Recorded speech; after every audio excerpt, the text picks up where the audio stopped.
What do today's Teslas and McLarens owe to a bunch of gas-guzzling monsters from the 60s? Everything. Back then, cars weren't smart. They were savage, built for noise, speed, and breaking every rule in the book. This is the era when Detroit went feral, and these 8 machines became the legacy everyone looks back to. 1. 1966 Shelby Cobra 427 Super Snake. Starting things off with the 1966 Shelby Cobra 427 Super Snake, a car so legendary, even modern hypercars would be sweating bullets. Built by Carroll Shelby himself, this beast was his ultimate creation that had one goal: to be the fastest thing on the road. Under the hood, you've got a supercharged 7.0-liter V8 that pushed out over 800 horsepower. That's more horsepower than the Lamborghini Aventador SVJ. And yet, the Cobra would leave it in the dust. With acceleration of 0 to 60 miles per hour in a time of 3.8 seconds. In the 1960s, and the top speed of the Cobra Super Snake was 200 miles per hour. Back in the 60s, this speed was pure chaotic. And here it gets even crazier. Only 2 of these were ever made because it was considered too dangerous for mass production. The first one was Shelby's personal car, and the second one was destroyed in a crash. So, the only surviving Super Snake becomes essentially priceless now. Fast forward to today, and that surviving car sold for a mind-blowing $5.5 million at auction. That's right, $5.5 million for a car built in the 1960s. 2. 1969 Dodge Charger Daytona HEMI. Now, speaking of cars that broke records, let's move on to another monster that took the streets and the track by storm. The 1969 Dodge Charger Daytona HEMI. This was the first American car to officially break 200 miles per hour, and it did it on a NASCAR track. You can't get much more American than that, right? The Charger Daytona was specifically built to dominate in NASCAR, and that's exactly what it did. To crush the competition, Dodge designed a giant aerodynamic nose cone, sculpted in a wind tunnel, not just for looks, but for pure speed. And then there's that 23-inch rear wing, huge just to turn heads. It was engineered to keep the car stable at high speeds. And here's a cool bit of trivia. That massive wing was so tall because it had to clear the trunk lid for functionality. Pure form meets pure function. Under the hood, it featured a 7.0-liter 426 HEMI V8 engine, putting out 425 horsepower. Though, to be honest, it was probably underrated. Despite its size, this car could still do 0 to 60 in 5.5 seconds. That's quicker than some of the muscle cars you'd see today, which is pretty crazy when you think about it. And here's where it gets interesting. In 1970, NASCAR banned aero cars like the Daytona because, well, it was just too good. But in its short time dominating the track, the Daytona earned its spot in automotive history as one of the original aero warriors, alongside the Plymouth Superbird. Its legendary design didn't just end there. It would go on to influence high-performance cars for decades. And of course, you've probably seen this iconic car in pop culture, especially in the Fast and Furious franchise, where Dom's ride is a tribute to the Daytona. Modern muscle cars might flex with touchscreens and digital gauges, but this beast, it flexed with raw aero, a HEMI growl, and enough muscle to make any gearhead weaken the knees. 3. 1968 Ford Mustang Shelby GT 500 KR. Now let's take a look at one that wasn't just about raw power, it was about balance. The 1968 Ford Mustang Shelby GT 500 KR, and that KR stood for King of the Road. And trust me, it earned that title. This was a car that took everything you loved about the Mustang and cranked it up to lethal levels. Carroll Shelby teaming up with Ford, made the Mustang a street demon.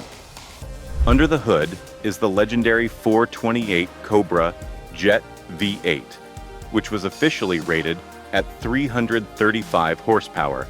But let's be real, it was pushing well over 400 horsepower. Ford played it safe with the numbers. Why? Well, they didn't want to freak out insurance companies. Did you know they deliberately underrated it to keep premiums down? It was a clever move. And when you've got over 400 horsepower, the performance speaks for itself. It could go 0 to 60 miles per hour in just 5.4 seconds and hit a top speed of 140 miles per hour. That's downright insane for a late 60s pony car. The GT 500 KR came with functional ram air induction, giving it that deep, throaty intake growl that you could feel in your chest. You could hear it coming from miles away. And trust me, you'd know to get out of the way.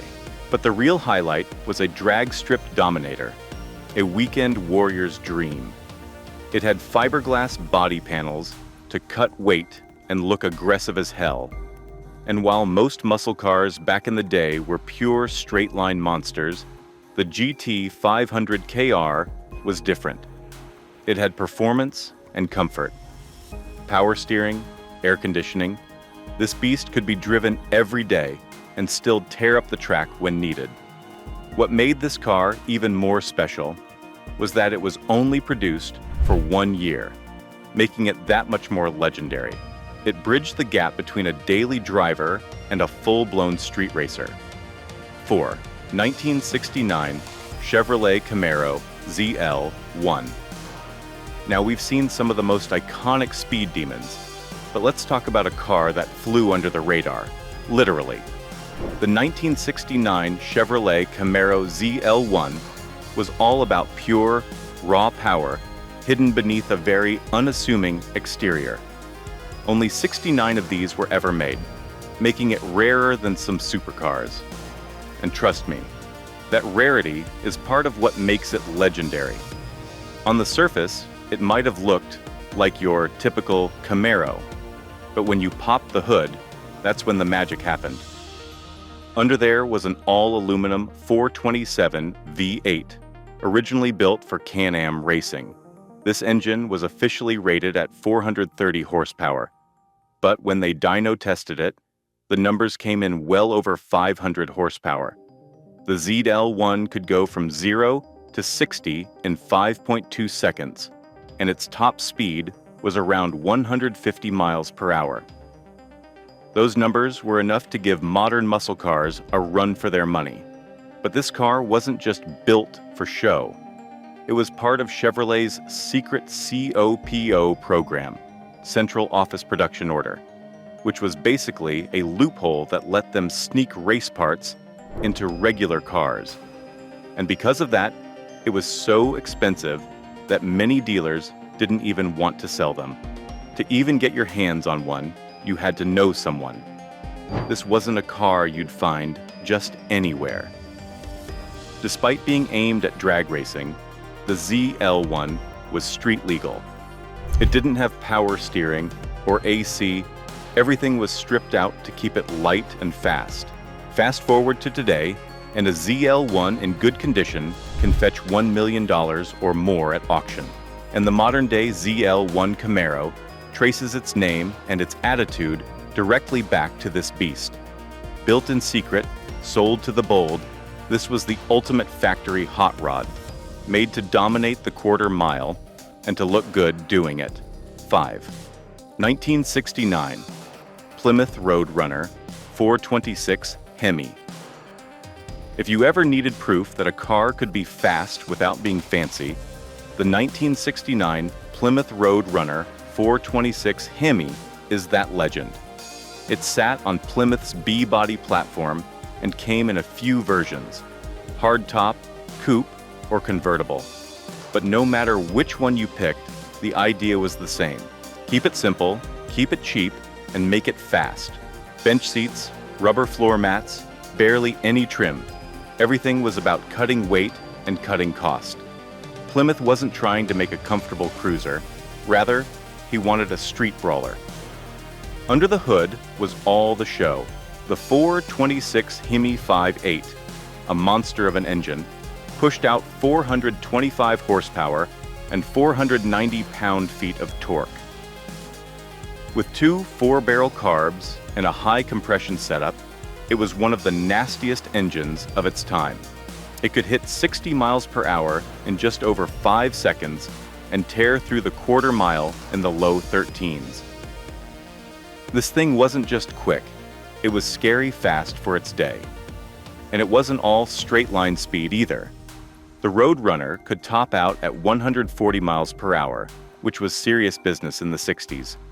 You could get it with a tough 3-speed automatic or a 4-speed manual, both matched with short rear-end gears for brutal acceleration. But for all its muscle, the car had a sense of humor too. It was named after the Looney Tunes character, and yep, it came with a real beep-beep horn. That little touch gave it a personality, something fun to go with all that power. At the track, the HEMI Roadrunner was a beast, strong, fast, reliable, and rare. Out of more than 81,000 Roadrunners made that year, only 787 came with the HEMI. Today, those are collector gold. And even decades later, this car still shows up at shows and auctions, turning heads and reminding everyone that muscle doesn't have to wear a suit. 6. 1964. Ford Thunderbolt. Let's switch lanes from street muscle to something way more savage. The 1964 Ford Thunderbolt. This thing was barely legal for the road, and honestly, it didn't belong there. It was built for one thing: tearing up the drag strip. Ford cooked this up as a response to the drag racing battles heating up in the early 60s. They took the Ford Fairlane, gutted it, and turned it into a full-blown super stock killer. Only about 100 were ever made, and most went straight to pro racers. Under the hood sat a brutal 427 high-riser V8. Ford said it made 425 horsepower and 480 pound-feet of torque, but everyone knew it was closer to 600 in race trim. It had massive intake ports, high-flow heads, and twin Holley 4-barrels, built to scream at high RPMs. If we talk about speed, it can go from 0 to 60 in under 5 seconds. Quarter mile in the low 1100s, topping out around 125 miles per hour. For the 60s, that was insane.